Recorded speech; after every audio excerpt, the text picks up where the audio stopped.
자, 그 다음에 이제 숫자 세는 거 방법 보셨고요. 원가 결정하는 방법 볼게요. 원가 결정 방법.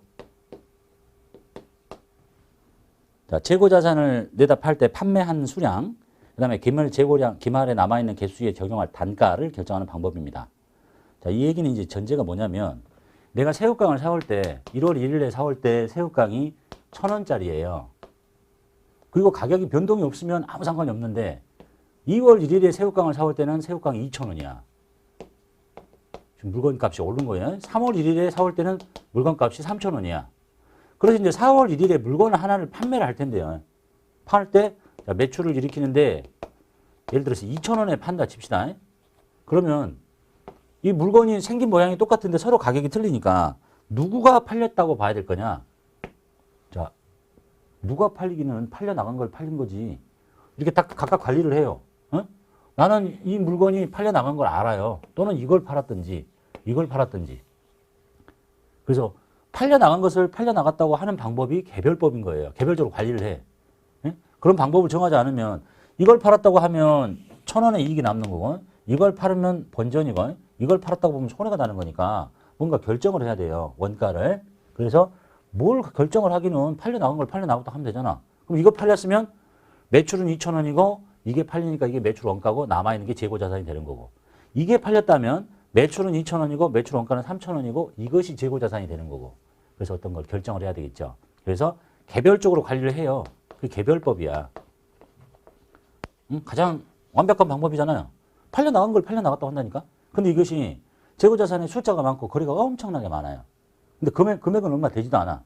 금액이. 근데 그걸 어떻게 일일이 관리하겠어. 예를 들면 뭐 다이아몬드를 파는 사람이라면 다이아몬드가 오늘 사온 것은 뭐 1억짜리, 내일 사온 것은 뭐 1억 5천짜리, 이것을 당연히 관리해야 되는 거 아니에요?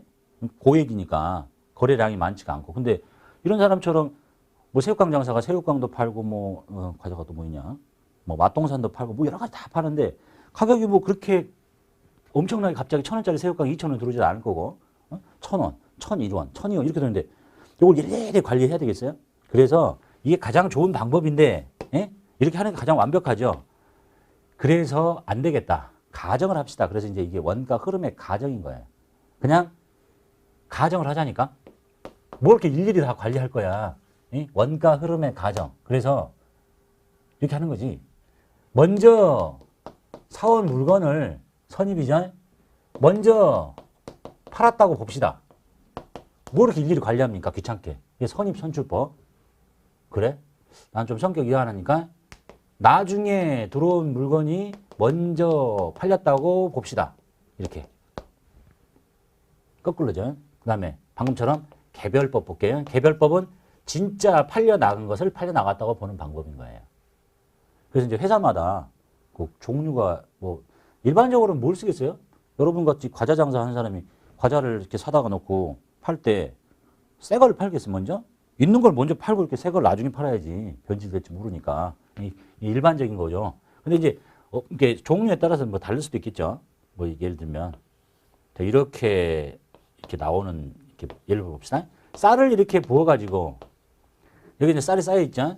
손님한테 쌀을 팔 때 이렇게 팔아요. 그러면 이 사람은 어떤 방법을 쓰는 게 좋겠어? 먼저 사온 쌀이 먼저 팔리잖아요. 이런 사람은 선입선출법을 쓰는 게 물량 흐름에 맞는 거고, 이 사람은 이렇게 안 하고 쌀을 부어다가 바가지로 퍼서 팔아 이렇게. 그럼 이게 무슨 방법이 더 맞겠어요? 이 위에 있는 쌀은 최근 쌀이잖아요. 이 후입선출법이 맞겠고, 회사마다 다를 수 있겠다. 하지만 이제 일반적으로는 물량 흐름은 선입선출법이 일반적이다라는 얘기입니다. 자, 그래서 이 과정에서는 계산 문제가 나올 수도 있는데, 계산 문제가 나오면 아주 짧게, 그리고 이 세 가지 방법의 장단점을 잘 보시면 돼요. 장단점. 그리고 계산식을 한번 풀어보시면 될 거고. 자, 읽어볼게요. 재고자산의 판매량, 내다 팔린 거에 숫자에 곱할 단가. 그러니까 한 개가 팔렸는데 누구를 팔았다고 볼 거냐. 그 다음에 적용할 단위 원가를 결정하는 거. 그러면 이제 남아있는 게 재고가 될 거니까. 원가 흐름의 가정에 따라서 개별법, 개별적으로 다 관리하는 거. 선입선출, 먼저 들어온 게 먼저 팔렸다고 보는 거. 후입선출은 최근에 들어온 게 먼저 팔렸다고 보는 거. 그 다음에 평균법이 있는데, 평균법은 섞어버려요, 가격을. 자, 그래서 통상적으로 서로 바꿀 수 없는 재고자산. 그러니까 이 재고자산과 이 재고자산이 바꿀 수 있는 것이 아니야. 그리고 특정 프로젝트별로 만들어진 제품이에요.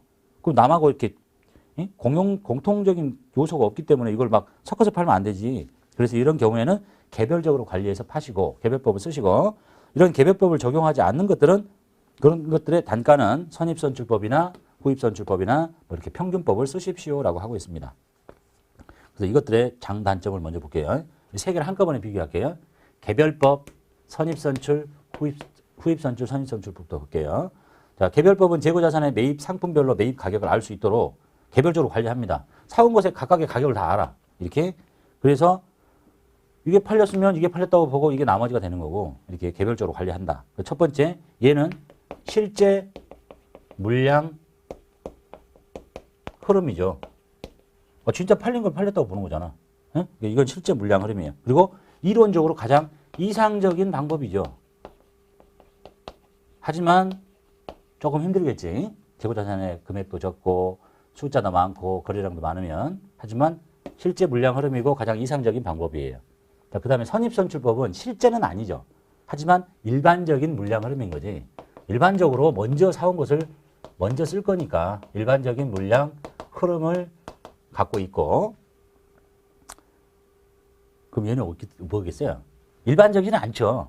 그 회사에 맞는 게 있겠지만 후입선출법은 일반적인 물량 흐름과 일치하지 않습니다. 그러니까 거꾸로 쓰는 거죠. 그런 특징. 그 다음 두 번째, 개별법은 수익과 비용이 정확하게 대응이 된다. 자, 수익, 비용이 대응이 잘 된대요. 보세요. 지금 물건을 얼마에 팔았냐? 2,000원에 팔았어요. 이게 수익이지. 근데 그 물건의 가격이 얼마짜리냐? 이거 팔린 거라니까. 얘를 그대로 갖다 대잖아. 그러니까 수익과 비용의 대응이 잘 된다고 표현할 수 있고요. 그러니까 팔린 것이 수익, 나간 것이 원가. 수익, 비용 대응이 정확하게 된다고 보고 볼 수 있고. 그 다음에 여기 볼게요.